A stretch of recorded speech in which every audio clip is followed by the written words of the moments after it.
अंबरनाथमध्ये भाजप कार्यकर्त्यावर कोयत्यानं हल्ला केल्याची घटना घडलेली आहे। प्रचाराच्या कारणावरून हा हल्ला केलेला आहे। अंबरनाथमधील सर्वोदय नगरमध्ये ही घटना घडली आहे। भाजपकडून शिवसेनेनं हल्ला केल्याचा आरोप करण्यात आलेला आहे। मात्र या हल्ल्याशी आमचा काही संबंध नसल्याचं म्हणत शिवसेनेनं सगळे आरोप फेटाळून लावले।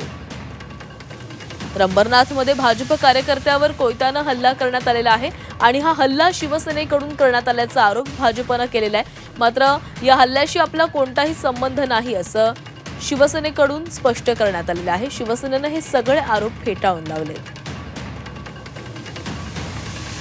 तर सध्या सर्वत्र निवडणुकांची रणधुमाळी सुरू आहे, प्रचार सुरू आहे आणि याच प्रचाराच्या मुद्द्यावरून अंबरनाथमध्ये एका भाजप कार्यकर्त्यावर कोयत्यानं हल्ला करण्यात आला आणि हा हल्ला शिवसेनेनं केल्याचा आरोप भाजपनं करण्यात आला आहे।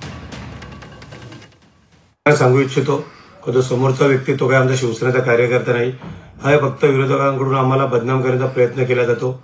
माझा आमच्या पक्षाच्या वरिष्ठांशी बोलण्यात आलेले आहे, अंबरनाथचे जे वरिष्ठ पोलीस निरीक्षक साहेब आहेत त्यांच्याशी बोलण्यात आलेले आहे। या प्रकरणाशी आमचा काही मात्र संबंध नाही आणि आम्हाला पूर्ण पोलीस प्रशासनावर पूर्णपणे विश्वास आहे। खरं काय आणि खोटं काय हे पोलीस प्रशासन नक्कीच सिद्ध करेल।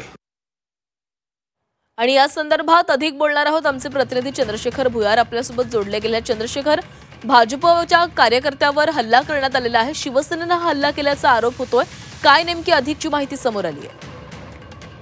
अंबरनाथ शहरातील जो चिखलोली परिसर आहे या वॉर्डमध्ये शिवसेना विरुद्ध भाजप हा सरळ लढत होते आणि काल संध्याकाळच्या सुमारामध्ये सत्यम तेलंगे हा भाजपचा कार्यकर्ता आहे।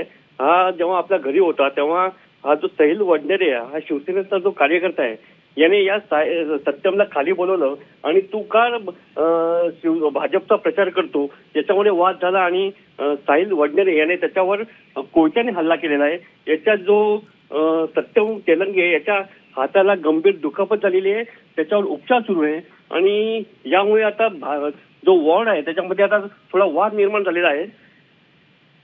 या बाबतीत जो उमेदवार आहे शिवसेनेचा जो शैलेश भोईर यांनी सांगितलं की हा भाजपचा डाव आहे, हा जो सत्यम तेलंगे हा माझा कार्यकर्ता नाहीये, त्याच्यामुळे आता हा जो वाद आहे हा अजून वाढण्याची शक्यता आहे। नक्की चंद्रशेखर, धन्यवाद दिलेल्या सविस्तर माहितीसाठी।